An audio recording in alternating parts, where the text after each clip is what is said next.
कंपनीत काम करतोय, तर त्यांनी कोणता स्टँडर्ड फॉलो केला पाहिजे? एखादा व्यक्ती अमेरिकन कंपनीमध्ये काम करतोय, तर त्यांनी कोणता स्टँडर्ड फॉलो केला पाहिजे? ओके. जसं पी-एल-सी जे मेंटेनन्सला काम करतात, त्या व्यक्तींना माहीत असतं, की उदाहरणार्थ ही कंपनी जॅपनीज कंपनी, तर मित्सुबिशी जास्त वापरतात. ॲलन ब्रॅडली, तर ॲलन ब्रॅडली जे अमेरिकन कंपनी आहेत, त्याला जास्त प्रेफरन्स देतात. डिपेंड यामध्ये पण कस्टमरच्या कॅटेगरीज ओके. त्यानुसार स्किमॅटिकमध्ये कशा कॅटेगरी आहेत, त्या कशा असतात आणि ते कसं अंडरस्टँड करून आपण स्किमॅटिक करायचंय. ओके. इथपर्यंत क्लिअर आहे? काय मी जस्ट सांगितलं ते काही गोष्टी? हो, हो. Yes, yes. Okay. Yes, sir. Actually तुम्ही हो मॅक्सिमम लोकं सर. एक्सपिरियन्स आहात. त्याच्यामुळे मला वाटतं तुम्हाला ह्या गोष्टी माहीत असेलच, पण आपण थोड्या ब्रशअप पण केल्या पाहिजेल. मला असं वाटतं. ओके. तर सुरुवातीला आपण हो sir. Component identification. Component identification हा मी फक्त तुम्हाला गाईडलाईन्स देणार आणि तुम्ही प्रत्येक कॉम्पोनंट ओळखायला शिकायचं. उदाहरणार्थ त्याच्या कॅरेक्टरिस्टिक्स पासनं ओके. आणि उदाहरणार्थ समजा मी पी-एल-सी घेतलाय. तो सिंकिंग आहे, सोर्सिंग आहे. ह्या ज्या टेक्निकली टर्म आहेत, त्या तुम्हाला बॅकग्राऊंडमध्ये तुमचं डेली वर्क चाललेलं पाहिजे. ओके. उदाहरणार्थ हा सेन्सर आहे. हा पी-एन-पी आहे, हा एन-ओ आहे, हा एन-सी आहे. ओके. ते मी तुम्हाला सांगालच, की कोणते कॉम्पोनंट आणि कसे आपण त्या टेक्निकल कॅरेक्टरिस्टिक्स रीड करायचे. ओके. आणि नेक्स्ट ओके, कॉम्पोनंट आयडेंटिफिकेशन झाल्यानंतर प्रोजेक्ट. आता हा प्रोजेक्ट आपण जो बनवणार आहे, ओके. त्यापूर्वी तुमचं प्री प्लॅनिंग काय असलं पाहिजे, ओके. उदाहरणार्थ प्रत्येक कंपनीमध्ये मी यापूर्वी पण सांगितलंय, की प्रत्येक कंपनीमध्ये फ्लो वेगवेगळा असतो. प्रत्येक कंपनीचं स्ट्रक्चर वेगळं असतं. ओके. तर आता आज थोडीशी फिलॉसॉफीच चालेल. उद्यापासून आपण उद्या परवापासून आपण ॲक्चुअल ड्रॉइंगला सुरुवात करून घेऊ. ओके. तर तुम्हाला हे मी जे सांगतोय, काही लोकांना असं वाटेल, की यार हे मला तर माहिती आहे, मग कसं? प्लीज थोडंसं बेअर करा मला 2 दिवसांसाठी. नंतर आपण ॲक्चुअल प्रोजेक्टमध्ये गेल्यानंतर तुम्हाला मी प्रत्येक गोष्ट समजून सांगेन. ओके. त्यानंतर प्रोजेक्ट आपण प्रोजेक्टपर्यंत होतो. तर प्रोजेक्टला इनपुट कसे आणायचे आणि त्यातनं आउटपुट आपण कसे पुट करू शकतो. पी-डी-एफमध्ये कसं करू शकतो. सुरुवातीला तर न्यू प्रोजेक्ट कसा करायचा, रिस्टोर कसा करायचा, बॅकअप कसा करायचा, ते सगळ्यात शेवटी मी सांगणार. कारण की आपण सुरुवातीला पूर्ण प्रोजेक्ट करून घेणार. त्यानंतर आणि एक स्मार्ट वे कसा असला पाहिजे. ओके. तर प्रत्येकाचं अंडरस्टँडिंग वेगवेगळं आहे ई-प्लॅन बद्दलचं. ओके. तर आपण ई-प्लॅन पी-8 शिकणार आहोत. ओके. तर त्यामध्ये स्किमॅटिक करण्याचं प्रत्येकाचं अंडरस्टँडिंग वेगळं आहे. उदाहरणार्थ तुमचा बी-चा प्रोजेक्ट किंवा तुमचा ग्रॅज्युएशनचा एक आपण थेसिस किंवा एक रिपोर्ट्स बनवतो. ओके. त्यामध्ये आपण प्रत्येकाने प्रत्येकाचे इनपुट्स दिलेले असतात. प्रत्येकाचं अंडरस्टँडिंग वेगळं असतं आणि प्रत्येकाचं रिप्रेझेंटेशन वेगळं असतं. पण ई-प्लॅनमध्ये आपल्याला असं करायचं नाही. प्रत्येक जण एका प्लॅटफॉर्मवर येईल असं बघायचं आणि त्यानंतर एक प्लॅटफॉर्मवर आल्यानंतर त्या स्किमॅटिकमध्ये आपण इम्प्रूव्हमेंट कसं करू शकतो. एक स्ट्रक्चर सेम असणार आपलं, पण प्रत्येक डिव्हाइस कसा इन्सर्ट करायचा, प्रत्येक कॉम्पोनंटची इन्फॉर्मेशन कशी घ्यायची आणि ती कशी एक्सप्लोर करायची. ओके. तर आपला फ्लो सेम असणार. ओके. त्यानंतर ग्राफिक्स. ग्राफिक्समध्ये सिमिलरली ज्यांनी AutoCAD किंवा इतर टूल यूज केले, त्यामध्ये ग्राफिक्समध्ये काय-काय येतं? उदाहरणार्थ आपण लाईनपासनं करतो सुरुवात, पॉलीलाईनपासनं करतो, रेक्टँगल, सर्कल, इलिप्स आणि नंबर ऑफ लाईननीच बनवलेले जे छोटे-छोटे कॉम्पोनंट असतात मेकॅनिकली उदाहरणार्थ. मग फिलेट कसं करायचं, स्केलिंग कसं करायचं, हे सगळं आपण ग्राफिक्समध्ये शिकणार आहोत. आणि मायक्रो. ॲक्चुअली मॅक्रो म्हणायचं, मायक्रो नाही म्हणायचं. ओके. तर मॅक्रो काय माझी स्क्रीन दिसते सगळ्यांना? Yes, sir. Yes sir. हां, दिसते. दिसते? Yes sir. येस. हो सर. इथपर्यंत क्लिअर झालं. आपल्याला ॲटलीस्ट काय करायचं बाबा? आज तर काय लगेच साक्षात्कार होणार नाही, की लगेच मला पहिल्या दिवशी ई-प्लॅन समजलं किंवा लगेच मी जस्ट ह्या टर्म सांगतोय, ह्या तुम्हाला रोज रिकॉल करायच्या. ह्या गोष्टी रोज मध्ये करायचं कारण की ही गोष्ट लागणार. पहिलं सांगतो कॉमन जर व्यवस्थित तर साऊंड इश्यू आपल्याला झाला सर कॉमन तुमचा. आयडेंटिफिकेशनला आवाज येत नाही बरोबर. असा आवाज येत नाहीये थोडासा. काय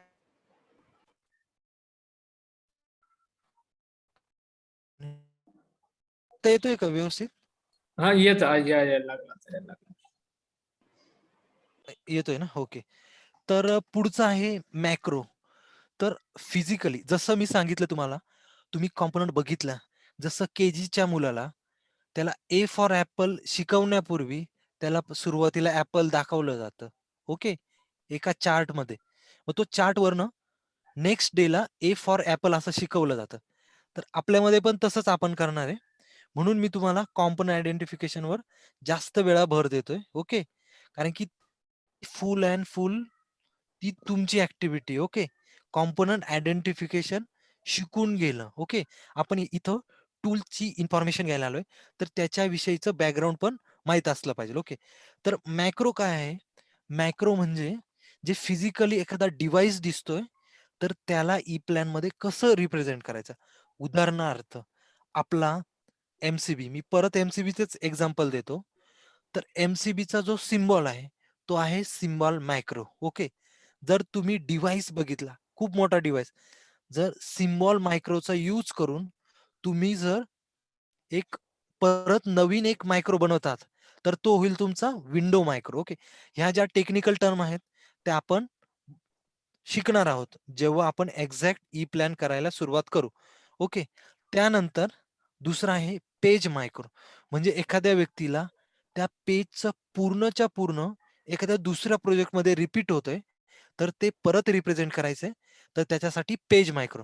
म्हणजे हे 3 टाइपचे मॅक्रोज. ओके. मॅक्रो म्हणजे काय?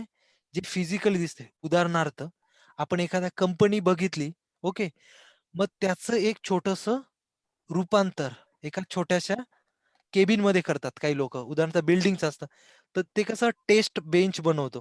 तसंच एखादा डिव्हाइस बघून आपल्याला तो स्किमॅटिकमध्ये उतरवताना त्याची जी सायंटिफिक नाव आहे, ते आहे मॅक्रो. नंतर जो डिव्हाइस ओके. आता हा डिव्हाइस फंडा काय आहे? ओके. जो डिव्हाइस तुम्ही बघितला, त्याच्याशी रिलेटेड भरपूर प्रॉपर्टीज असतात. उदाहरणार्थ, आपण एखाद्या व्यक्तीला बघितलं, तर आपण त्याच्याविषयी हा कसा दिसतो? कोणता शर्ट आहे? त्याची उंची किती आहे? त्याचा कलर कोणता आहे? ओके. तसंच डिव्हाइसमध्ये पार्ट नावाचं पार्ट इथं पार्ट म्हणायचं त्या डिव्हाइसला ओके. तर त्याच्याविषयीची पूर्ण माहिती ई प्लॅनमध्ये कशी रिप्रेझेंट करायची, ती कशी इम्पोर्ट एक्सपोर्ट करायची आणि त्याला कशी मॉडिफाय करायची, ते डिव्हाइसमध्ये शिकणार आहोत. ओके.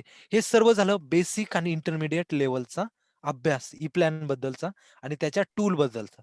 आता आपण आलोय ॲडव्हान्स लेव्हलला. ओके.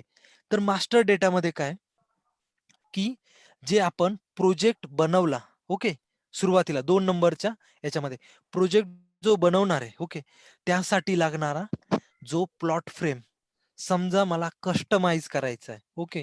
तर तो कसा करणार? ओके. जर मला ते टायटल पेज, ओके. जसं माझ्या रिपोर्टमध्ये ग्रॅज्युएशनच्या रिपोर्ट बनवतो मी. त्यामध्ये माझं पहिलं पेज कसं मॉडिफाय केलेलं असतं, ओके. ते मला कस्टमाइज करायचं आहे. ओके. मला फेरुलिंग स्कीम म्हणजे वायरचे नंबर आहेत, ते मला कसे पाहिजेल, ते मला कसे कस्टमाइज करायचे. ओके. माझ्याकडं फक्त आता 2च डिव्हाइस आहेत अवेलेबल, तर मला जास्त डिव्हाइस पाहिजेल आणि त्या पार्ट डिव्हाइस पण तयार करायचा आहे. ओके. तर सगळेच अवेलेबल नसतात. करेक्ट? समजा लोकल कंपनीचा मी एम-सी-बी घेतला. ओके. समजा मी एखादा अ, के केवरनं एका कंपनीचा समजा ए-बी-सी-डी नावाची लोकल कंपनी आहे. पण तो डेटाबेसमध्ये ई-प्लानच्या डेटा पोर्टलमध्ये ओके. डिव्हाइसमध्ये एक आणखीन एक गोष्ट ॲड करतो. डेटा पोर्टल नावाचा एक कॉन्सेप्ट आहे. तो पण आपण शिकणार आहोत. ओके. तर त्यानंतर मास्टर डेटामध्ये हे सर्व डिव्हाइस तयार कसे करायचे? माझ्याकडे लोकल कंपनीचा एक स्विच आहे. समजा माझ्याकडे ओमरॉन किंवा सिमेन्स, ॲलन ब्रॅडली ह्या कंपनीचे एस-एम-पी-एस आहेत. ते मला माहीत आहेत आणि ते डेटा पोर्टलवर पण अवेलेबल आहेत आणि ते सगळे आपल्याला तिथं मिळत आहे इझिली आणि त्याच्याविषयीची पूर्ण डायमेन्शन ई प्लानने सगळे ते त्यांच्या डेटा पोर्टलवर क्लाउडवर सेव्ह करून ठेवले. आपल्याकडं जर लायसन व्हर्जन असेल तर आपण ते इझिली इम्पोर्ट करू शकतो स्कीमॅटिक मध्ये. म्हणजे मला त्यासाठी त्याचं ग्राफिक्स करायला लागणार नाही, त्याचा मायक्रो करायला लागणार नाही आणि त्याच्या डिव्हाइसशी रिलेटेड काहीच करायला लागणार नाही. ते माझ्याकडे ऑलरेडी माझ्या ई प्लॅन मध्ये ऑटोमॅटिक त्या डेटा पोर्टलवरून अवेलेबल. समजा माझ्याकडे एका साध्या कंपनीचा एस-एम-पी-एस आहे. समजा मी मॅन्युफॅक्चरर आहे. पॉवर टेक नावाच्या कंपनीचा. ओके. जी सिंहगड रोडला आहे. ओके. पुण्यामध्ये. तर मी त्याच्याकडनं तो एस-एम-पी-एस घेतला आणि तो मला रिप्रेझेंट करायचा माझ्या ई प्लॅनमध्ये, माझ्या प्रोजेक्टमध्ये. तर मी तो कसा करणार? तर त्याचा मला मॅक्रो बनायला लागेल. त्याच्या डिव्हाइसशी रिलेटेड प्रॉपर्टीज मला करायला लागतील. ओके. नंतर सेम आता ह्या सगळ्या गोष्टी मला कुठं अवेलेबल आहेत? डेटा पोर्टलवर. मग त्या डेटा पोर्टल बास्केटमध्ये मी सगळं ॲड करेल इथं पार्ट्समध्ये. त्या सगळ्या गोष्टी मी यामध्ये ॲड करेल आणि त्या मी सगळ्या ई प्लॅनमध्ये टाकेल. या दोन्हींचा कॉन्सेप्ट एकच आहे. ओके. इथं जरी 3 अवर्स लिहिलेले आहे, तर माझ्या आत्तापर्यंतच्या एक्सपिरियन्सनुसार हे 3 अवरचे मल्टिप्लाय बाय 2-3 टाइम्स झालेले आहेत प्रत्येकाला. ओके. नेक्स्ट आहेत रिपोर्ट्स. मी काय बोललो, की ई प्लॅनमध्ये मी ते आत्ताच्या माझ्या पी-पी-टीमध्ये तुम्हाला मी एक्सप्लेन करेन. रिपोर्ट म्हणजे एक्झॅक्ट काय ई प्लॅनमध्ये त्याचं काय सिग्निफिकन्स आहे. ओके. रिपोर्ट्स म्हणजे जसं मी बोललो तुमचं, की तुम्ही एखादा प्रोजेक्ट केलाय ग्रॅज्युएशनला, तर त्याचा आउटकम काय काय आलंय, ते सगळं तुम्ही त्या तुमच्या रिपोर्टमध्ये मांडता. करेक्ट. सुरुवातीला लिटरेचर सर्व्हे असतो. म्हणजे मार्केटमध्ये काय आहे, त्यावर मी अभ्यास केला आणि नंतर मी काय बनवलंय आणि माझं किती चांगलं आहे इतरांपेक्षा, ते सगळं आपण एका रिपोर्टमध्ये रिप्रेझेंट करतो. सिमिलरली ई प्लॅनमध्ये मी काय डिव्हाइसेस वापरले, उदाहरणार्थ माझे केबलचे रिपोर्ट आहेत. ओके. केबल रिपोर्ट्स मी जे रिपोर्ट्स तयार करणार आहे, ते मी कस्टमाइज कसे करू शकतो. ओके. ते मास्टर डेटामध्ये मी शिकणार आणि माझे रिपोर्ट्स फायनली सगळं जसं की मी काय-काय डिव्हाइस वापरले, ते मी सगळं एका पेजवर आणणार. मी काय-काय केबल वापरल्या, त्या सगळ्या मी यामध्ये आणणार. ओके. आणि नंतर थोडंसं प्रॅक्टिस सेशन होणार आणि ग्रुप ॲक्टिव्हिटी नावाचा एक प्रकार आहे. ओके. तो पण असतो. म्हणजे तुम्हाला असं फील केलं जातं. ओके. माझा हा टास्क मी तुम्हा सर्वांना वाटून देणार. आत्ता आपण एक छोटंसं मशीन घेणार. त्यानंतर एक दुसरं मशीन मी तुम्हाला सगळ्यांना एक टास्क वाटून देणार. जेव्हा आपले टॉपिक्स कव्हर झाल्यानंतर आणि मग तुम्ही प्रत्येकाने प्रत्येकाकडे एक डेटा असणार. तो सगळ्यांनी कंबाईन करायचा आणि एकमेकांना एक्सप्लेन करायचा आणि जसं कंपनीमध्ये काम करतो. जसं सुरुवातीला प्रोजेक्ट आला कस्टमरकडनं, की मला पाईप बेंडिंग नावाचं मशीन किंवा मला एक एस-पी-एम स्पेशल पर्पज मशीन बनवून दे. तर त्यासाठी काय इनपुट सगळ्या टीमकडनं लागत्या, ते सगळे द्यायचेत. उदाहरणार्थ तुम्हाला कॉम्पोनंट ठरवायचेत, तुम्हाला बिल ऑफ मटेरियल बनवायचंय, त्यानंतर तुम्हाला इनपुट आउटपुट लिस्ट बनवायचे आणि त्यानंतर तुम्हाला ॲक्चुअल स्कीमॅटिकला स्टार्ट करायचंय. ओके. आता हे स्कीमॅटिकला स्टार्ट करण्यापूर्वी आपल्या ड्रॉइंगचा एक फ्लो आहे, जो की मी डिसाईड केलेला आहे, की कसं असलं पाहिजे, जेणेकरून की प्रत्येकाला अंडरस्टँड झालं पाहिजे. कारण की जर माझं ड्रॉइंग व्यवस्थित नसेल, तर समोरच्याला कळणारच नाही. माझ्या ड्रॉइंगची मांडणी जर व्यवस्थित नसेल, तर समोरच्या व्यक्तीला कळणारच नाही, की मी कशी रिप्रेझेंट केलेली आहे. ओके.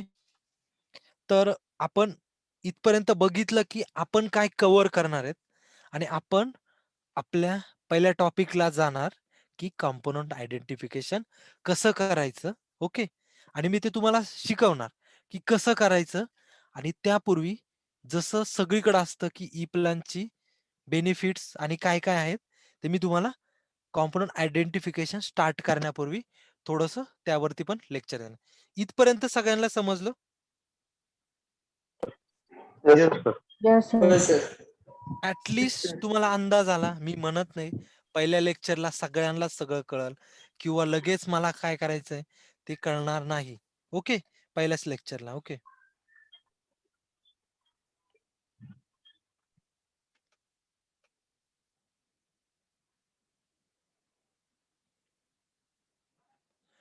मी पीपीटी ओपन करतो सगळ्यांसाठी. ओके. ओके. तर सुरुवातीला मला एक गोष्ट जाणून घ्यायची आहे, की किती टाइपचे कॅड टूल लोकांनी वापरलेत? ओके. जस्ट सगळ्यांनी सांगितलं तरी चालेल. चॅट बॉक्समध्ये सांगितलं तरी चालेल, की कोणत्या टाइपचे आपण कॅड टूल वापरलेत. ओके. हॅलो. AutoCAD वापरले. किती लोकांनी वापरले? सांगू शकता चॅट बॉक्समध्ये?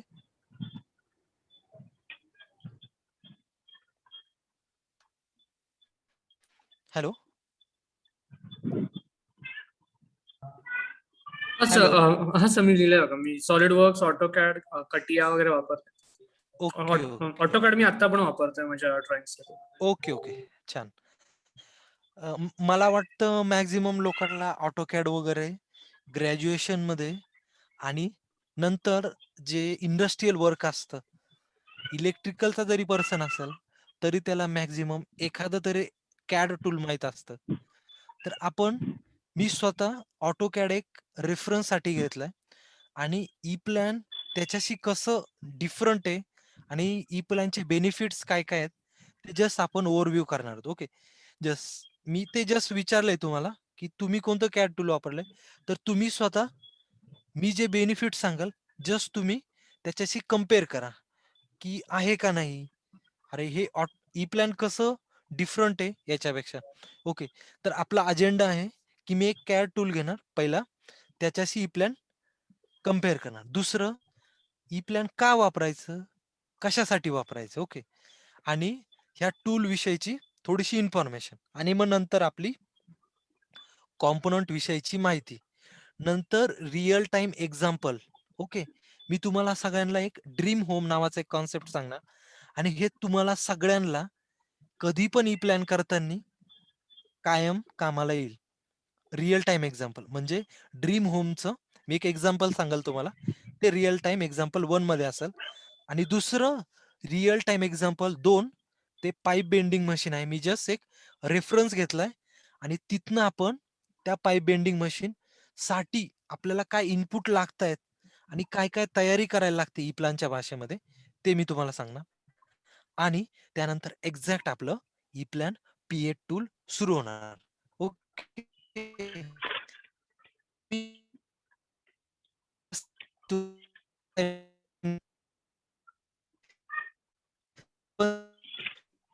ओके. तर थोडं स्लो चालतं का? ओके. तर मी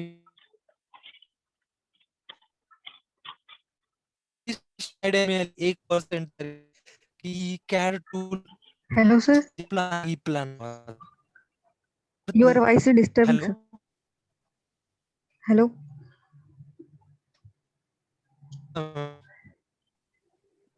Hello. हा सर तुमचा आवाज क्लिअरली येत नाही, म्हणजे ते कट होतोय. Your voice is disturbing, sir. खूपच कट होतोय का आवाज? मध्ये Yes, मध्ये sir. कट होतो मग परत येतो. ओके. असं नाही, ओके नाही आहे.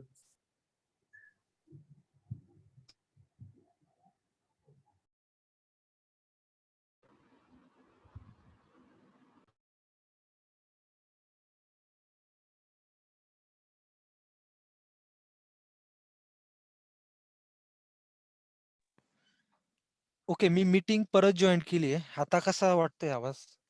आता येतं क्लिअरली क्लिअर येतं वाटतोय सध्या तरी पूर्वीपेक्षा? क्लिअर आहे. ओके.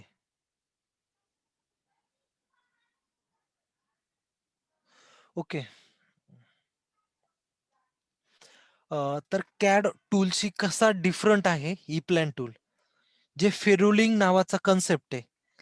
तर सुरुवातीला आपण फेरुलिंग न घेता मी तुम्हाला रिपोर्ट्समध्ये जातो. ओके. तर रिपोर्ट्स फेरूल नंतर घेऊ. कारण की फेरूल प्रत्येकालाच माहीत असेल असं नाही. कारण की हा एक टेक्निकल वर्ड आहे. ठीक आहे चला फेरुलिंगच घेऊ. चला म्हणजे ते पण क्लिअर होईल. मी बॉटमपासून टॉपपर्यंत जाणार होतो. तर फेरूल म्हणजे की तुमच्या जे कनेक्शन केलेले असतात वायरिंगमध्ये ओके. एकदम आउटपुट साईडला म्हणजे एकदम जेव्हा स्कीमॅटिक तुम्ही हँडओव्हर करता शॉप फ्लोअरला, जेव्हा मशीन बनते तुमची, तिथं पॅनल बनतो. तुमचे दुसरे डिव्हाइसेस वगैरे ॲड होतात त्या पॅनलमध्ये. तर त्याचं वायरिंग केलेलं असतं. प्रत्येक डिव्हाइस सोबत वायरिंग केलं असतं. त्यामध्ये जे वायर्सला नंबर्स दिलेले असतात किंवा डिव्हाइसला नंबर दिले असतात, त्याला फेरूल म्हणायचं. ओके. त्या डिव्हाइसचं किंवा त्या कनेक्शनचं डेझिग्नेशन किंवा त्या प्रत्येक डिव्हाइसचं नॉमेनक्लेचर ओके. जे रिप्रेझेंट करतं त्याला फेरूल म्हणायचं. ओके. जे वायरिंग नंबर. ओके. तर आपल्यासाठी फेरूल नंबर जो कन्सेप्ट आहे ई प्लॅनमध्ये, तर ती ऑटोमॅटिक आपण जनरेट करू शकतो. AutoCADमध्ये ऑटोमॅटिक पण जनरेट करू शकतो. ॲक्चुअली तर मॅन्युअल लिहिलंय. ऑटो पण जनरेट होतो. पण त्यासाठी मी मॅन्युअली का लिहिलं? त्यासाठी प्रत्येक वायरला नंबर देण्यासाठी आपल्याला ती स्कीम एवढी युजर फ्रेंडली नाही, जेवढी ई प्लॅनमध्ये आहे. ओके. जे वायर्सचे नंबर असतात. ओके. जसं की माझ्याकडं 3 फेज आहेत. ओके. L1, L2, L3 नावाचे.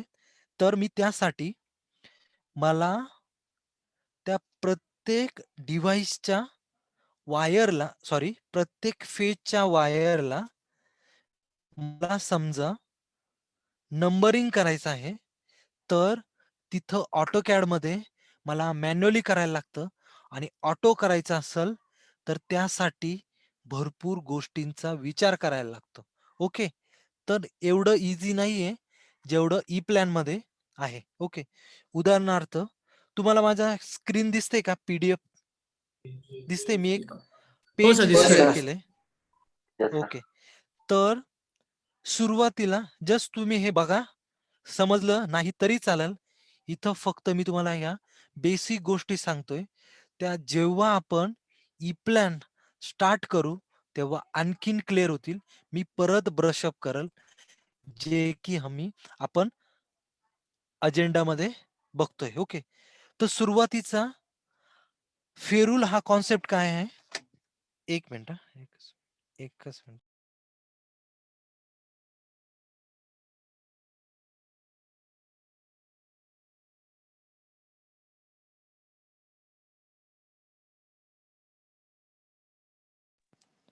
ओके.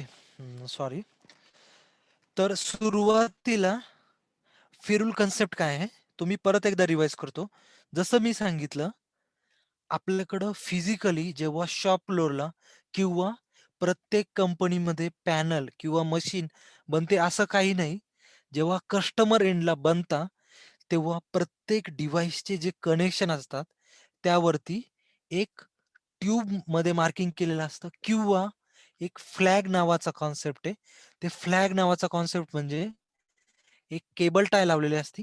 केबल टाय म्हणजे की जे वायर्स आहेत ते tie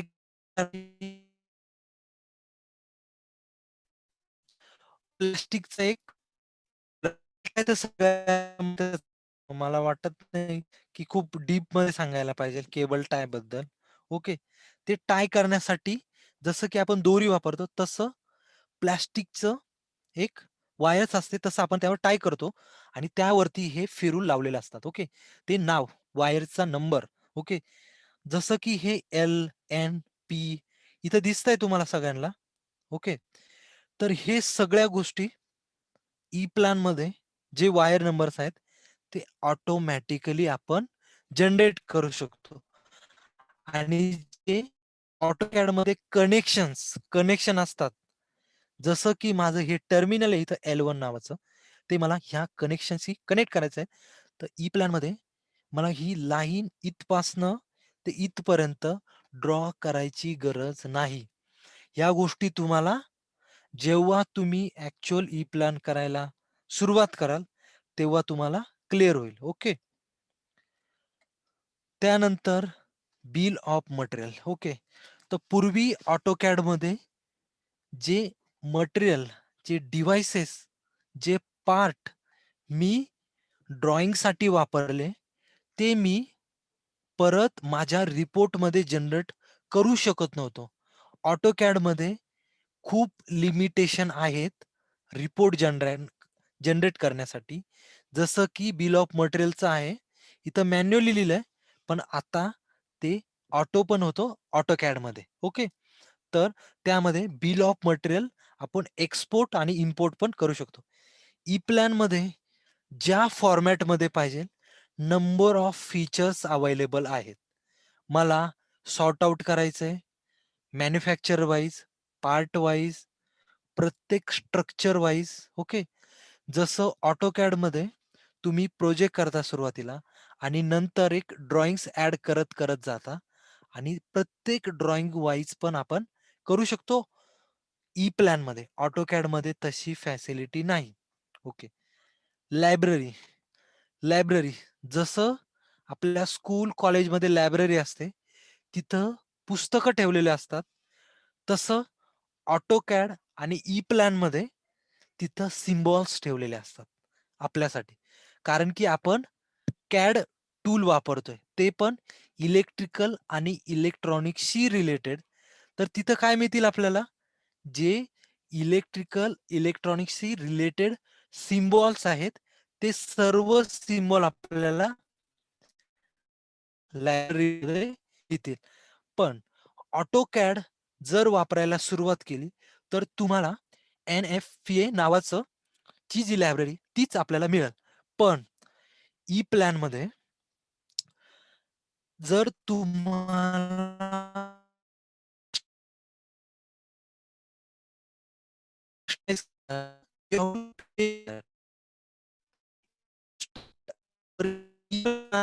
then you have by default library. So NFPA, those are from RC, those are from GB. Even we have त्यामध्ये आपल्याला सगळ्या टाईपच्या सिम्बॉल्स मिळतील. ओके. त्या प्रत्येक लायब्ररीचा सिग्निफिकन्स म्हणजे तुम्हाला न्यूमॅटिकशी पाहिजे तर त्या सगळ्या टाईपमध्ये मिळतील. सिंगल सिम्बॉलशी रिलेटेड पाहिजे त्या पण तुम्हाला AutoCAD मध्ये एवढे फीचर्स मिळणार नाहीत. ओके. क्लिअर इथपर्यंत. मॅक्रो नावाचा एक कॉन्सेप्ट AutoCAD मध्ये तर AutoCAD मध्ये सिम्बॉल बिल्डर नावाचा एक कॉन्सेप्ट तो खूप किचकट आहे. तुम्हाला सिम्बॉल बनवण्यासाठी प्रत्येक गोष्टीचा विचार करून तुम्हाला मॅक्रो बनवता येईल आणि तसं काही वेगळी कॉन्सेप्ट नाही. तुम्हाला सेपरेट तो सिम्बॉल सेव्ह करता नाही येणार. तुमच्या तो लायब्ररीमध्ये इम्पोर्ट होईल आणि तो परत मिळवण्यासाठी भरपूर गोष्टी तुम्हाला त्यामध्ये तुमचा वेळ खर्च होईल AutoCAD मध्ये. पण ई प्लॅन मध्ये तुमच्याकडं वेगवेगळ्या टाईपच्या फॅसिलिटीज आहेत. जसं मी तुम्हाला मायक्रोमध्ये सांगितलं, जशी तुमची रिक्वायरमेंट आहे. सिम्बॉल मध्ये पाहिजे तर सिम्बॉल मायक्रो नावाचा कॉन्सेप्ट आहे. जर तुम्हाला विंडो मायक्रो पाहिजे तशी एक वेगळी कॉन्सेप्ट. जसं आपण ई प्लॅन टूल मध्ये वर्क करायला सुरुवात करू तेव्हा मी तुम्हाला समजून सांगाल की मायक्रो कन्सेप्ट एक्झॅक्ट काय आहे. सिम्बॉल आणि विंडोज मायक्रो मध्ये जास्त डिफरन्स नाही, ते ऑलमोस्ट सेमच आहे सिम्बॉल आणि विंडो मायक्रो मध्ये. पण त्याचा यूज कसा करायचा मी ते तुम्हाला समजून सांगणार आणि एडिट कसं करायचं प्रत्येक गोष्टीला. ओके. आता रिपोर्टचं पण जसं मी बिल ऑफ मटेरियलचं सांगितलं तसंच रिपोर्टचे पण त्यामध्ये मॅन्युअल ऑटो नावाचे कॉन्सेप्ट आणि खूप लिमिटेड रिपोर्ट्स असतील. पण तुम्ही एकदा लायसन घेतलं ई प्लॅन P8चं तर तुमच्याकडं नंबर ऑफ रिपोर्ट्स अवेलेबल असतील. ओके. आत्ता समजलं नसल रिपोर्ट्स काय कॉन्सेप्ट आहे. जसं जसं ई प्लॅन मध्ये पुढं जाऊ तसं मी तुम्हाला ई प्लॅन टूल मध्ये ते दाखवल की रिपोर्ट्स काय असतात एक्झॅक्ट आणि किती टाईपचे असतात. ओके. जसं की सिंपल एक्झाम्पल मध्ये सांगतो, तुम्ही काही डिव्हाइसेस वापरलेत स्कीमॅटिक करताना, पण ते कोणते कोणते डिव्हाइसेस वापरलेत ते कसं कळणार? ते तुम्हाला त्या रिपोर्ट मध्ये कळणार. ओके. फायनली तो रिपोर्ट आपल्याकडे जनरेट होणार. तर यामध्ये मी 5 मोटर वापरल्या. त्या कोणत्या टाईपच्या आहे त्याचा मॅन्युफॅक्चरर कोण आहे, ते सगळं डिटेल आणि तुम्हाला सॉर्टिंग पण करता येईल. रिपोर्ट्स एडिट पण करता येईल ई प्लॅन पी8 मध्ये. पण AutoCAD मध्ये तसं मिळणार नाही. तेवढी फ्लिजिबिलिटी नाही. ओके. AutoCAD मध्ये. ओके. ही गोष्ट लक्षात आली तुम्हाला? मी खूप कमी प्रॉपर्टी घेतल्या इथं अजेंडा एक्सप्लेन करताना. पण आपल्याकडं जेव्हा ई प्लॅन मध्ये एक्झॅक्ट काम करायला सुरुवात करू, तेव्हा तुम्हाला कळत जाईल की किती ई प्लॅन मध्ये फॅसिलिटीज अवेलेबल आहेत. सगळ्यात महत्वाचं डेटा पोर्टल नावाचा एक कॉन्सेप्ट आहे, जो की ई प्लॅन मध्येच अवेलेबल आहे. बाकी सॉफ्टवेअर मध्ये तुम्हाला इझिली मिळणार नाही. ओके. इथपर्यंत कळालंय? Yes, sir. येस येस आलं. कळालं. Yes Yes, sir. ऍटलिस्ट लक्षात आलंय. मी म्हणत नाही की तुम्हाला सगळंच कळल आत्ता. हे सगळं पिक्चर कधी क्लिअर व्हायला सुरुवात होईल, जेव्हा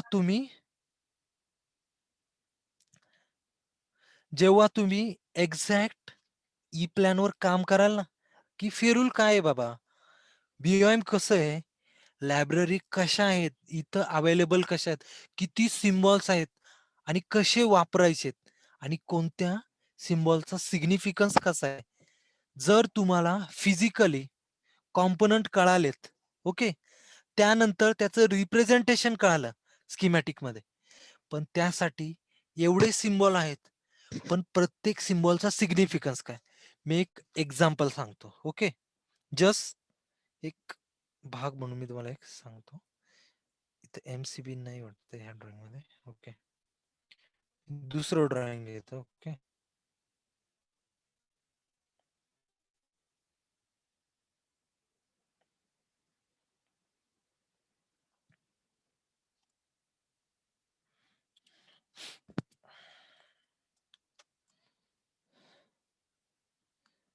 ओके. सगळ्यांना दिसतंय माझी स्क्रीन? येस सर दिसते. Yes, sir. इथे एक sir. एमसीबी दाखवलेला आहे, करेक्ट? तर हा कोणत्या कॅरेक्टरिस्टिक्सचा आहे, कोणी सांगू शकेल का मला? की सर 3 पोल दिसतोय मला.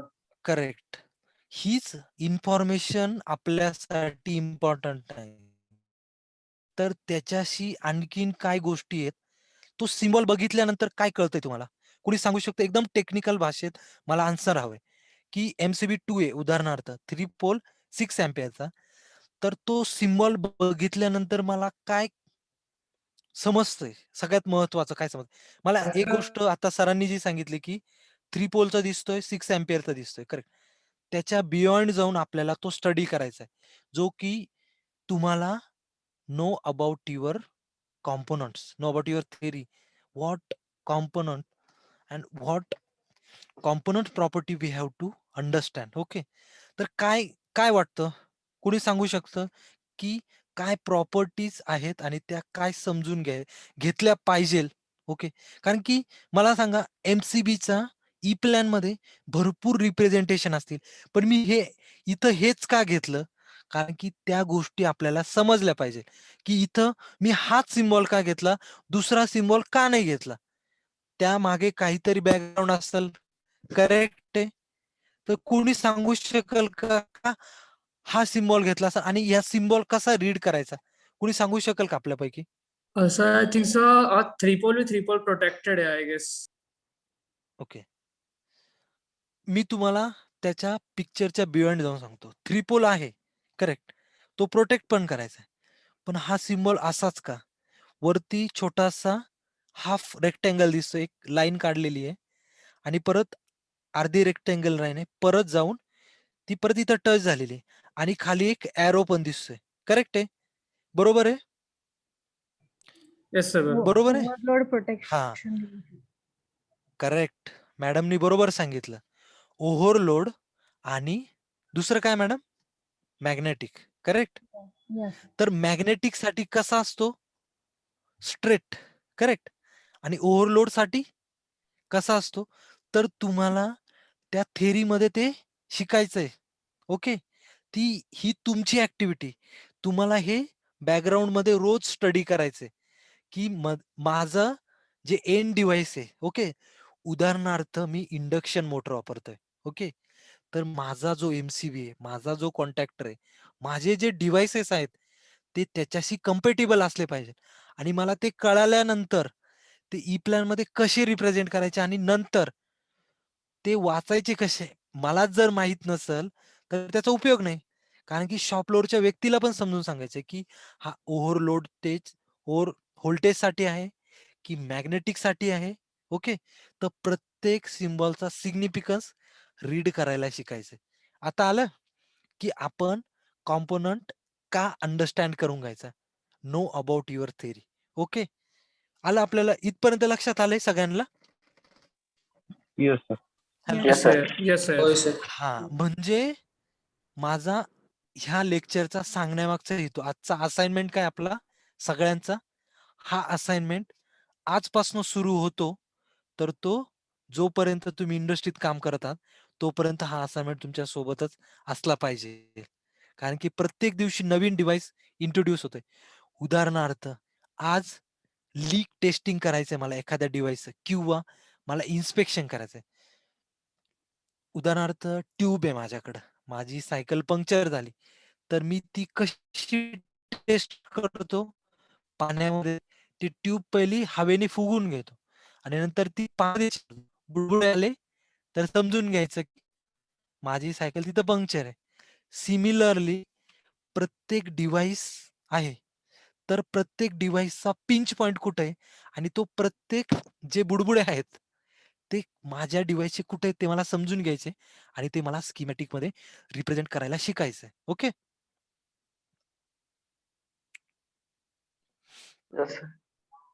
ओके. मी परत लेक्चरच्या जातो. कळालं ना इथपर्यंत ऍटलिस्ट की हो हे सर. सगळं फिलॉसॉफी चालली. 2 दिवस फिलॉसॉफी मी परत एकदा सांगतो. ही फिलॉसॉफी तर ती समजून घ्यायला लागणार आहे तुम्हाला. ओके. Okay sir. आता कोणतं पण सॉफ्टवेअर शिकण्यापूर्वी आपण काय समजतो की त्याची हिस्ट्री काय आहे? मला वाटत नाही की हे एवढं डिटेलमध्ये समजून सांगितलं पाहिजे. तुम्ही जे स्क्रीनवर दिलंय ते व्यवस्थित वाचा, की हा कोणत्या कंपनीचा सॉफ्टवेअर आहे. उद्या तुम्ही इंटरव्ह्यूला गेला. आज ह्या कंपनीत काम करताय. उद्या दुसऱ्या कंपनीत गेला.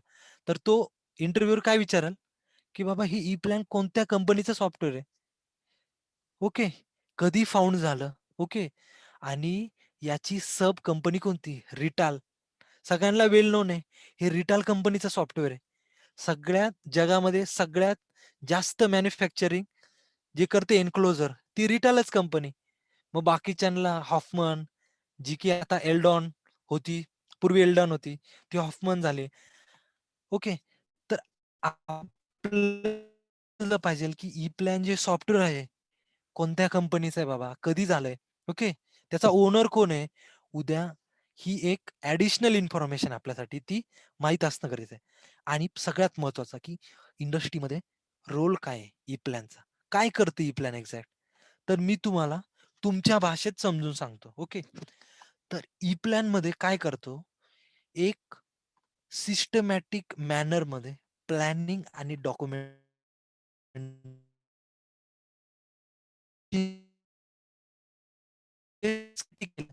तर मी फक्त तिथं स्कीमॅटिकच करणार. पण तुम्ही जर ई प्लॅन सारखं टूल वापरलं तर तुम्ही त्याच्यामध्ये डॉक्युमेंटेशन पण करून ठेवणार. म्हणजे उद्या एखादा व्यक्ती आला मेंटेनन्स वाला आपल्यापैकी पण आहे आता पार्टिसिपेंट मध्ये आपल्या आत्ताच्या टीम मध्ये आहे एक जण बरोबर ना? कोणतरी मेंटेनन्सला काम करतंय आता तुमच्यापैकी. हॅलो. Hello. Yes, sir. हां. तर मग मेंटेनन्स वाल्या व्यक्तीला किती प्रॉब्लेम्स असतात, की त्याला प्रत्येक ड्रॉइंग कोणत्या मशीनचं आहे इथपासनं सुरुवात होते. तर तिथं तुमच्यामध्ये नंबरिंग सिस्टम ती कशी तुम्ही फिजिकली उतरवताय, ड्रॉइंगमध्ये पण आणि फिजिकली कशी कोरिलेट करताय, या सगळ्या गोष्टी व्यवस्थित मांडलेल्या असतात ई प्लॅनमध्ये. मला बाकी सॉफ्टवेअरमध्ये एवढ्या व्यवस्थित दिसल्या नाही, जेवढ्या की ई प्लॅनमध्ये व्यवस्थित मांडलेल्या असतात. प्लॅनिंग प्रॉपर असतं. म्हणजे स्ट्रक्चर वाईज. मी उदाहरणार्थ तुम्हाला एक एक्झाम्पल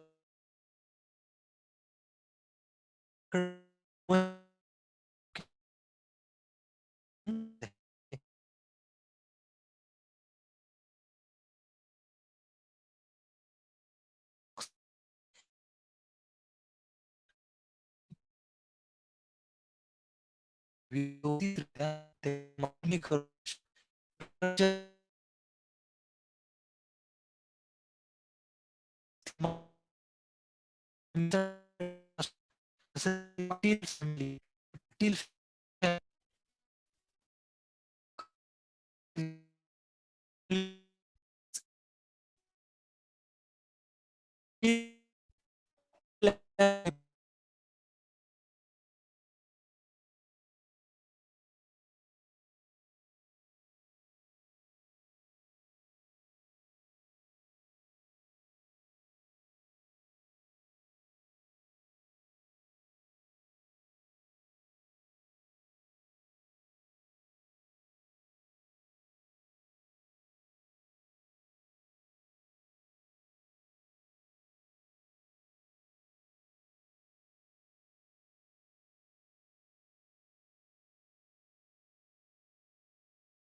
हॅलो.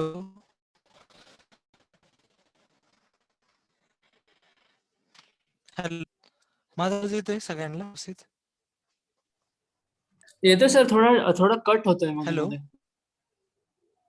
हो हो हो, ऍक्च्युली थोडासा नेटचा इश्यू आहे आज, काही कळत नाही. आता सध्या येतोय क्लिअरली, आपण कंटिन्यू करू.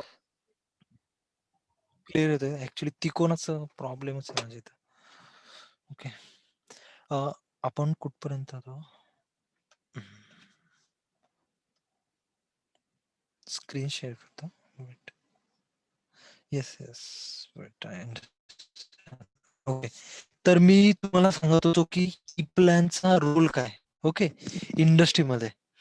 म्हणजे तुम्ही एखादा प्रोजेक्ट बनवला तर तो किती सिस्टमॅटिक मॅनरमध्ये तुम्ही रिप्रेझेंट करू शकता ई प्लॅनमध्ये. ओके.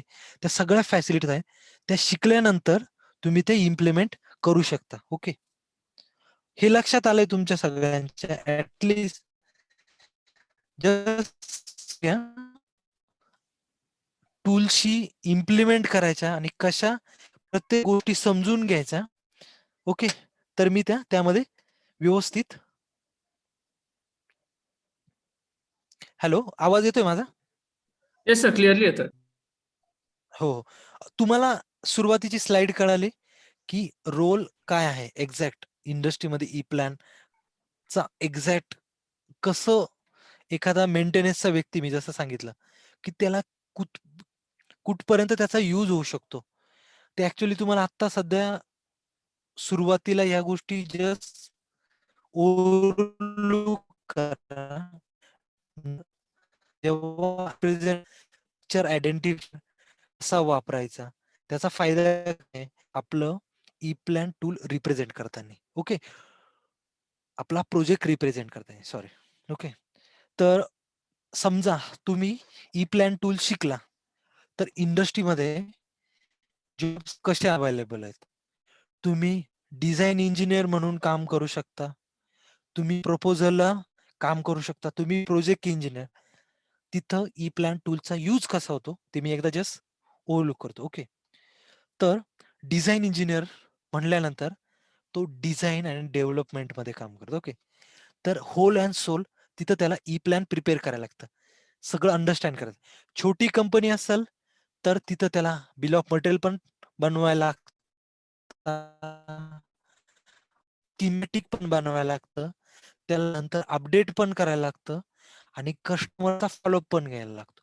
जर मोठी कंपनी तर त्या ई प्लॅन टूलच वापरायला लागतं आणि स्कीमॅटिक समजून घ्यायला. ओके. तर प्रपोजल इंजिनियर असाल तर त्याचा स्कोप कसा असू शकतो? जस्ट मी काही मला ज्या गोष्टी समजल्या आतापर्यंतच्या माझ्या एक्सपिरियन्सनुसार ते मी थोडंसं इथं मांडण्याचा प्रयत्न करेन. प्रपोजल इंजिनियर म्हणजे प्रपोजल स्टेजमध्ये कस्टमरला प्रपोज करताना की आम्ही हे मशीन असं बनवू शकतो, तर त्यामध्ये लेआउटसाठी पण ई प्लॅनचा यूज होऊ शकतो. मग तो प्रपोजलला इंजिनियर लेआउटसाठी वापरू शकतो किंवा प्री डिझाइन नावाचा कॉन्सेप्ट असतो. डिझाइन अप्रूव्हल नावाचा कॉन्सेप्ट तिथं तो वापरू शकतो. प्रोजेक्ट इंजिनियर काही कंपन्यांमध्ये प्रोजेक्ट इंजिनियर जॉब प्रोफाईलचं टायटल दिलं असतं, पण त्याच्या अंडर ई प्लॅनचं जसं डिझाइन वालं काम चालतं, तसंच प्रोजेक्ट इंजिनियर ई प्लॅन पण करायला लागतं. हे फक्त वरचे नाव आहेत, की कुठंतरी कंट्रोल इंजिनियर म्हणून रिप्रेझेंट केलेलं असतं. मी जस्ट तुम्हाला इंडस्ट्रीमध्ये कशी नावं असू शकतात. कुठं डिझाइन इंजिनियर लिहिलेलं असतं, कुठं प्रपोजल इंजिनियर लिहिलेलं असतं, कुठं प्रोजेक्ट इंजिनियर लिहिलेलं असतं, कुठं ऑटोमेशन इंजिनियर लिहिलेलं असतं, कुठं कंट्रोल इंजिनियर लिहिलेलं असतं, कुठं इलेक्ट्रिकल डिझाइन इंजिनियर लिहिलेलं असतं, कुठं कंट्रोल इंजिनियर एवढंच लिहिलेलं असतं असं, कुठं इंजिनियर लिहिलेलं असतं. कुठे लिहिलेलं आहे, त्याच्यावर ई प्लॅनवर काम ओके. नंतर मी मागच्या स्लाइडमध्ये सांगितलं की इंडस्ट्रीला रिक्वायरमेंट का? कारण की डेटा व्यवस्थित फॉर्ममध्ये मांडायचा आहे. जसं की आता बिग डेटा एनालिसिस नावाचा कन्सेप्ट जो येतोय मार्केटमध्ये ऑलरेडी आहे, की सिस्टमॅटिक मॅनरमध्ये ओके त्याच फॉर्मॅटमध्ये आपल्याला आपलं जे ड्रॉइंग आहे ते एक सिस्टमॅटिक मॅनरमध्ये कसं मांडायचं ते सगळं ई प्लॅन आपल्याला प्लॅननी डॉक्युमेंटेशन जसं जसं ई प्लॅनची नोंद व्हाल तसं तसं तुम्हाला कळत जाईल. ओके. आणि इथपर्यंत कळालंय सगळ्यांना जे काय मी सांगितलंय ऍटलिस्ट 10% 1% कळालंय सगळ्यांना? हो सर. Yes, हो sir. Sir. Yes, yes sir. Yes sir yes sir. मी सगळे माहित असतील या सगळ्या गोष्टी की जॉब प्रोफाईल कशा कशा असतात ई प्लॅन शिकल्यानंतर. ओके. पण मला असं वाटतं 10 पैकी एखादा व्यक्ती असतो त्याला माहित नसतं, त्याला पण त्या गोष्टी एक्स्ट्रा माहित होऊन जातात. काही लोकांना माहित असतात पण ब्रशअप करायची वेळ येते म्हणून मी हे जस्ट सांगितलं. ओके. ई प्लॅन मध्ये कसं डिफरंट असाल तर त्याच्यासाठी तुम्हाला डेली स्टडी करायला लागेल. ओके.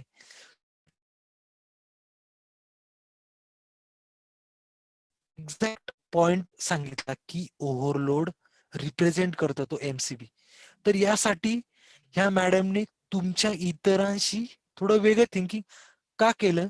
कारण की त्यांना थोडंसं बियॉन्ड माहिती आहे की एमसीबी सिलेक्ट करताना क्रायटेरिया असतात की ओव्हरलोड आणि त्याची ट्रिपिंग कॅरेक्टरिस्टिक इम्पॉर्टंट असते. BCD चा आहे की त्याचे करंट रेटिंग आपण आपला फोकस फक्त current rating number of poles आपण कॅरेक्टरिस्टिक मध्ये जात नाही. कंपनी वापरते सी कॅटेगरीचा. ओके. सॉरी सी कॅरेक्टरिस्टिकचा. तर आपण सीच वापरायचा. का वापरायचा? बी का नाही? झेड का नाही? के का नाही? तर जर तुम्ही डी का तुमची होईल, डी जशी क्लिअर होईल तसं ते प्रेझेंटेशन यामध्ये रिप्रेझेंट व्हायला सुरुवात होईल. ओके. Sir, voice disturb होणार. कळालं इथपर्यंत? हो सर, पण व्हॉइस खूपच डिस्टर्ब डिस्टर्ब व्हायला. Okay, होतोय sir. का? खूपच डिस्टर्ब व्हायला. खूपच होतोय का? Yes.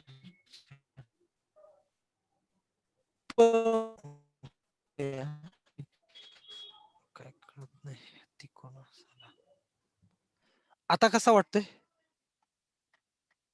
हॅलो, कसा Yes. वाटतोय येतोय आता सर. मॅम? हा सर येतोय. आलं येतोय. आता येते. थोडासा ऍक्च्युली ओके. पण तुम्हाला आतापर्यंत मी ज्या गोष्टी शिकवल्या त्या लक्षात आल्यात का? ऍटलिस्ट ज्या काही हो सर. शिकलोय आपण आतापर्यंत. ओके. हो हो हो सर. सर. तर ई प्लॅन ओके. ह्या ई प्लॅन टूलच्या गोष्टी आहे ना, ह्या वाल्या मी आता जे स्क्रीनवर दाखवतोय. तर ह्या जस्ट रीड करा आता. ओके. ओके. तर आपला आजचा टॉपिक आहे नो अबाउट थिअरी, जो की आपण त्या एक्झाम्पल मधनं शिकलो, की काय माहीत असलं पाहिजे. जसं मॅडमने सांगितलं, की एम-सी-बी मध्ये ओव्हरलोड होतं. तसंच प्रत्येक डिव्हाइसच्या काय इम्पोर्टंट प्रॉपर्टी आहे, त्या तुम्हाला शिकायच्यात. ते की नो अबाउट थिअरीमध्ये. ओके. तर मी काही गोष्टी फिगर आउट केल्यात. त्या तुम्हाला आता स्क्रीनवर दिसतंय. माझी स्क्रीन दिसते सगळ्यांना? हो सर. हो सर ओके. दिसते. हां. तर ह्या गोष्टी तुम्हाला सगळ्या ज्या स्क्रीनवर दिसताय, मी जस्ट काही फिगर आउट केल्या. जशा मला डेली मी प्रत्येक लेक्चरमध्ये सांगत जातो, की आज ही एक गोष्ट आपल्याला समजून घ्यायची.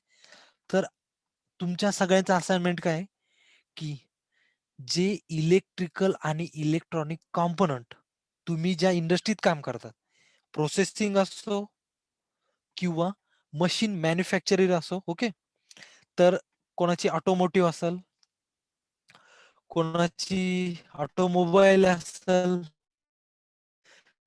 सगळ्यांनी त्या ज्या कंपनीत काम करतोय आपण, त्या कंपनीत कोणते डिव्हाइसेस वापरतोय, ते लिस्ट डाउन करायला सुरुवात करायची. ओके. सगळ्यांनी आवाज येतोय माझा? Yes sir. येस येत. Yes sir. हॅलो. हां. असाइनमेंट काय आलाय तुमचा, की मी समजा मेंटेनन्सला काम करतोय. ओके. मी समजा हार्डवेअर टेस्टिंगचं काम करतोय. तर मला काय समजणं गरजेचं आहे? ओके. तुम्हाला इथं टूल समजल, पण तुमचं काम तर काही चेंज होणार नाही.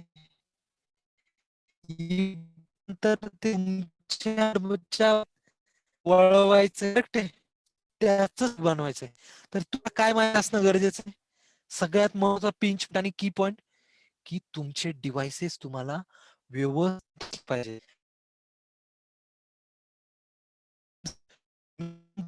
मी लिग्रँड कंपनीचे वापरतो.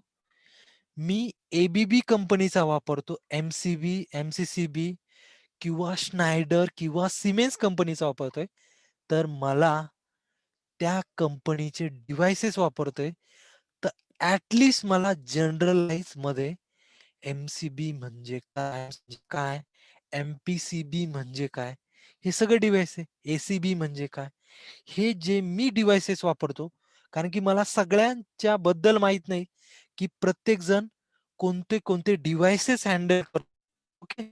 ते मला माहीत नाही. माझं काम काय आहे? तुम्हाला सांगणं, तुम्ही प्रत्येक जे डिव्हाइसेस वापरता, ते लिस्ट डाउन करायला सुरुवात करा आणि त्याची थिअरी माहीत करायला सुरुवात.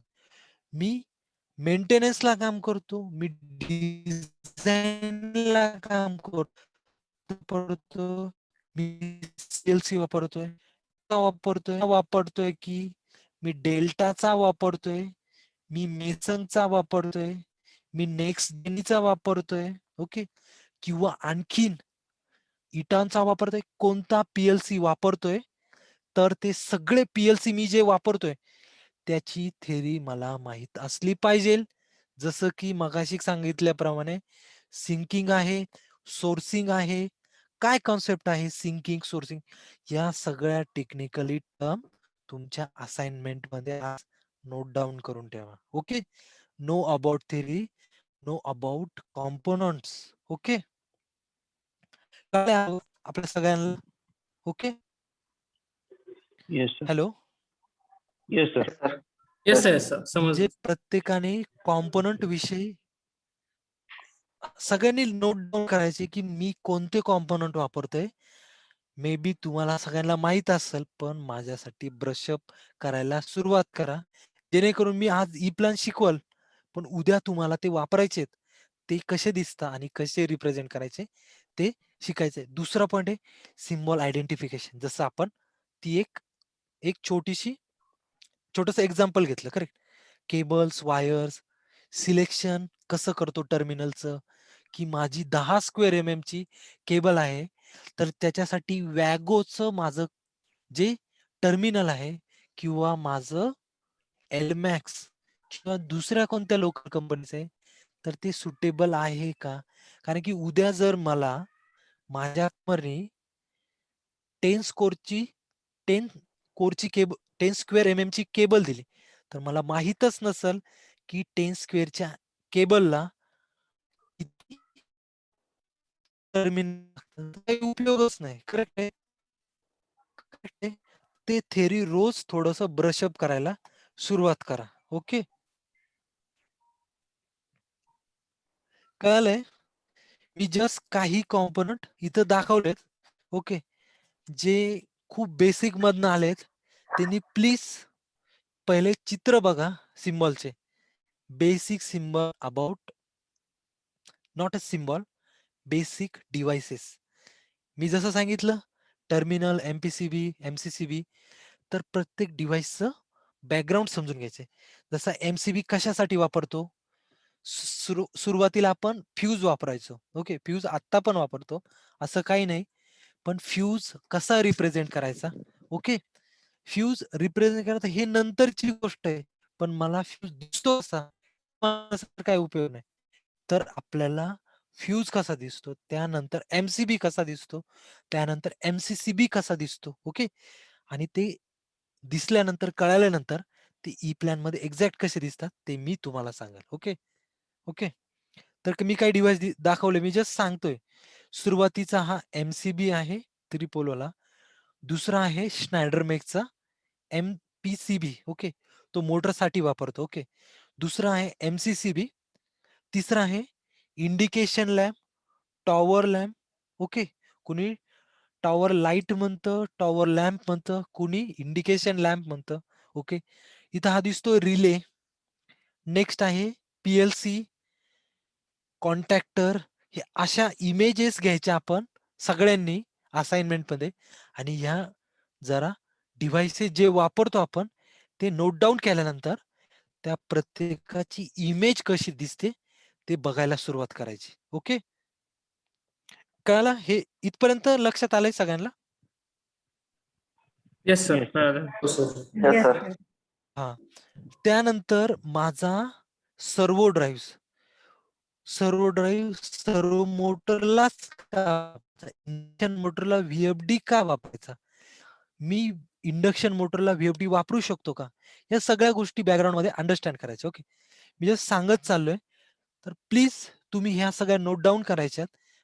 परत एकदा सांगतो, माझ्या कंपनीत कोणते डिव्हाइसेस वापरतो, त्याचे चित्र कसे दिसतात, आणि चित्र दिसल्यानंतर जसं केजीतलं ऍपल दाखवतात चित्र, ए फॉर ऍपल, तसं आपण जाणार आहोत. ओके, त्यानंतर पुढचं की तुमचं सगळ्यांचं डिव्हाइस बद्दलचं नॉलेज माहीत झालं. ओके, त्यानंतर तुमच्या कंपनीमध्ये फिजिकली कुठं वापरता. ओके,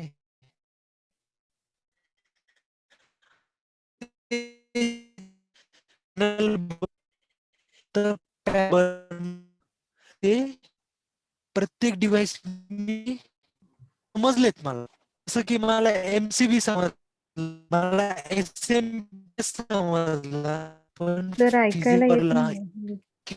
चा आवाज कटआउट अच्छा. होतोय. आवाज कट ऑफ व्हायला परत.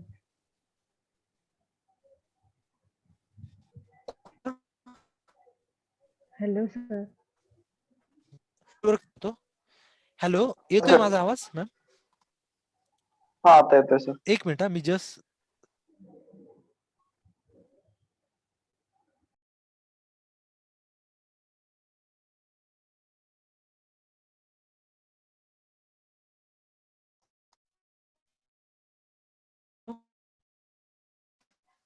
आवाज येतो माझा? नाही सर, ब्रेक एक होतोय मिनिट, आवाज. मी परत ओके.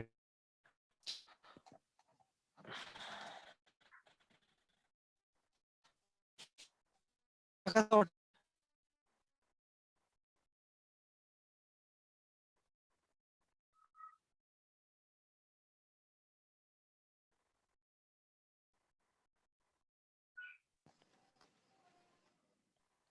आता येतोय माझा आवाज व्यवस्थित? हा, मी येतोय सर. परत हा, येतो. थोडं थोडं कट होतोय.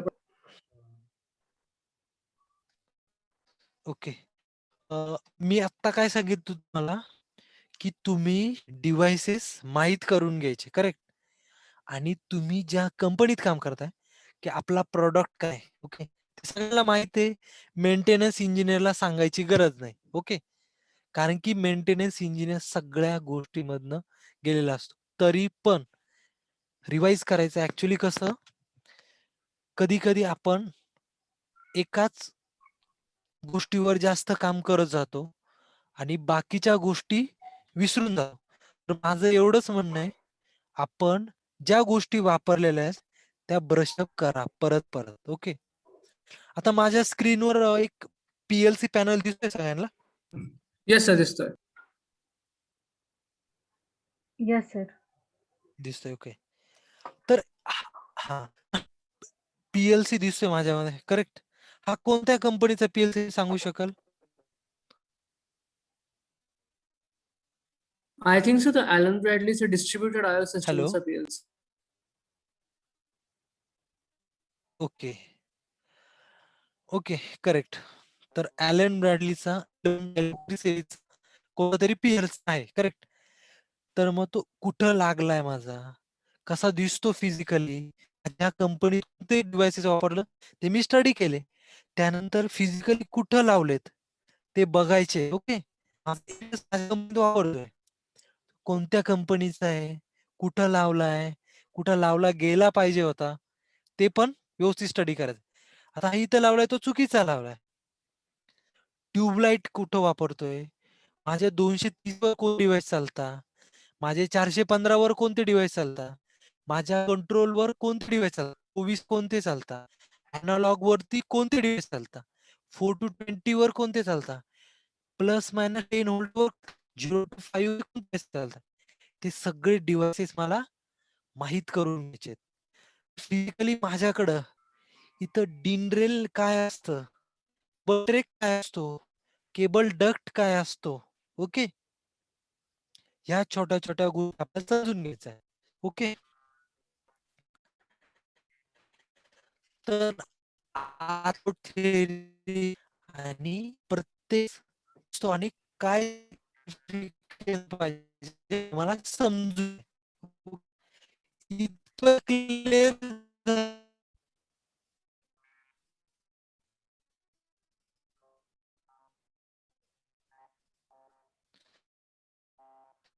आजपर्यंत झालं की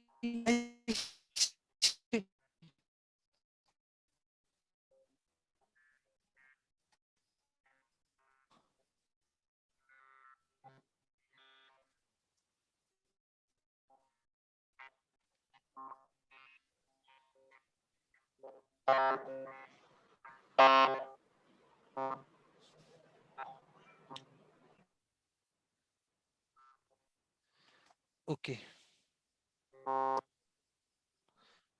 हॅलो. हा बोला, आवाज येतोय तुमचा. येतोय ना? सॉरी हां. ॲक्चुअली नेटवर्कचा थोडासा इश्यू आहे माझ्याकडं. त्यामुळं ओके. तर आजच्या लेक्चरमध्ये काय शिकलात? जस्ट मी रिवाईज करतो. ओके. परत एकदा. की सुरुवातीला ई-प्लॅनच्या ह्या लेक्चरमध्ये आपण काय-काय शिकणार आहोत, ते सगळं बघितलं. ओके. त्यानंतर आवाज येतोय माझा? हा येतोय सर आता. येतोय, हा येतोय, सर. येतोय. येतोय ना? ओके. सॉरी हां, ॲक्चुअली थोडासा नेटवर्कचा इश्यू असल्यामुळं. तर मी परत एकदा रिवाईज करतोय. आपण काय शिकलो? मी थोडंसं रिवाईज करतोय. तर मी सुरुवातीला सांगितलं, की आपण काय कव्हर करणार आहोत ई-प्लॅनमध्ये आणि त्यानंतर मी अजेंडाज मांडलेत काही, की AutoCADशी किंवा एखाद्या CAD टूलशी ई-प्लॅन कसं डिफर आहे आणि प्रत्येक टूलचा कसा बेनिफिट आहे. मी त्या दिशेने विचार करून ई-प्लॅन टूलचा कसा इतर टूलशी कसा बेनिफिट आहे. ओके. त्याच्यानंतर मी ई-प्लॅनची थोडीशी हिस्ट्री सांगितली. जस्ट तिथं दिलेली आहे. फक्त मी काय सांगितले नाही तिथं, लिहिलेलं फक्त तुम्ही वाचलं. ओके. त्यानंतर ई-प्लॅनचा एक्झॅक्ट यूज काय आहे इंडस्ट्रीमध्ये. ओके. प्लॅनिंगसाठी आहे, मॅनेजमेंटसाठी आहे. त्याबरोबर स्कीमॅटिक सुद्धा, ते पण व्यवस्थित सिस्टमॅटिक मॅनरमध्ये रिप्रेझेंट करू शकतो. करेक्ट. त्यानंतर मी तुम्हाला सांगितलं की ई प्लॅन सुरू करण्यापूर्वी know about theory. Okay okay. आणि त्यापूर्वी एक गोष्ट सांगितली की तुम्ही इतरांशी कसं डिफर असू शकता, त्यासाठी तुम्हाला कंटिन्यू स्टडी करायला लागेल. ओके. डिव्हाइस बद्दल असो किंवा प्रत्येक कॉम्पोनंट जे इंट्रोड्यूस होत आहेत नवीन त्याबद्दल. त्यानंतर नो अबाउट थेरी मध्ये मी तुम्हाला एक टास्क दिला की तुमच्या कंपनीमध्ये कोणते डिव्हाइसेस वापरता ते एकदा नोट डाऊन करा आणि प्रत्येक डिव्हाइसचा सिग्निफिकन्स समजून घ्या. सिग्निफिकन्स समजून झाल्यानंतर त्याचे चित्र बघा. ओके. फिजिकली तर बघणार, त्यापूर्वी चित्र बघा. ओके. माझा आवाज येतोय सगळ्यांना? येस सर, येतो. हा. तर ते चित्र बघितल्यानंतर शॉप फ्लोअरला जा. ज्यांच्याकडे शॉप फ्लोअर असेल त्यांनी शॉप फ्लोअरला जा. ओके. आणि प्रत्येक कॉम्पोनंटचा त्या पॅनलमध्ये किंवा प्रत्येक डिव्हाइसचा काय सिग्निफिकन्स आहे जिथं आपण यूज केलाय तिथं, तो समजून घ्या. ओके. आजच्या लेक्चरमध्ये एवढंच होतं माझ्याकडनं.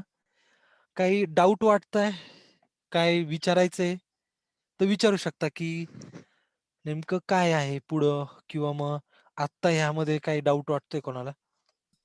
असं असाइनमेंटचं तुम्ही जे म्हणलं ते कुठल्या डॉक्युमेंट सबमिट करायचं तुम्हाला? करेक्ट. चांगला प्रश्न विचारलाय. तर मला ते सबमिट नका करू, पण तुमच्याकडं सगळ्यात महत्वाचं ते सगळं नोट डाऊन करून ठेवा. उद्या मी जसं एक एक्झाम्पल सांगतो. बावकर यांनी विचारलेला क्वेश्चन आहे. काय करायचं, सगळ्यांनी ते नोट डाऊन करून ठेवायचं. कुठं? एक्सेल शीटमध्ये. का? पेजेस हरवून जातील. ओके. तर ते सगळं एक्सेलमध्ये नोट डाऊन करून ठेवायचं. हॅलो, आवाज येतोय माझा? क्लिअरली येतोय सर. हा सर. ओके. ऍक्च्युली काही लोकांकडं स्वतःचा मे बी नेटवर्कचा इश्यू असेल, त्यामुळे मे बी माझा आवाज येत नसेल. माझ्याकडे एवढा पण इश्यू नाही हो, म्हणजे एवढा पण नेट, कारण की जवळपास 10 MBPS तरी नेट आहे माझ्याकडे ऑलमोस्ट. ओके. तर हा, मी काय सांगत होतो, हे एक्सेल शीट मध्ये मांडून ठेवायचं आहे. ओके. ते मांडल्यानंतर का मांडायचं एक्सेल शीट मध्ये? पेपर हरवून जातील. आणि डिव्हाइसची कॅटेगरी करायची. उद्या काय होईल, मी आज स्नायडर मेकचे एमसीबी वापरत होतो. उद्या मी एमसीसीबी वापरायला सुरुवात केली इटॉन मेकचे. पण त्यामध्ये त्यासोबत एक रिमोट कॉईल नावाचा कॉन्सेप्ट आला. UV coil, remote coil, remote operate करण्यासाठी, जी की माझ्या स्नायडर मेकमध्ये नव्हती. मला माझा कस्टमर विचारत नव्हता. तर माझ्याकडे इटॉनचा आला. तर इटॉनमध्ये त्या गोष्टी काय काय नवीन आल्यात त्या आपण अपडेट करायच्या. हे तुम्हाला लाईफ लॉंग यूज होईल.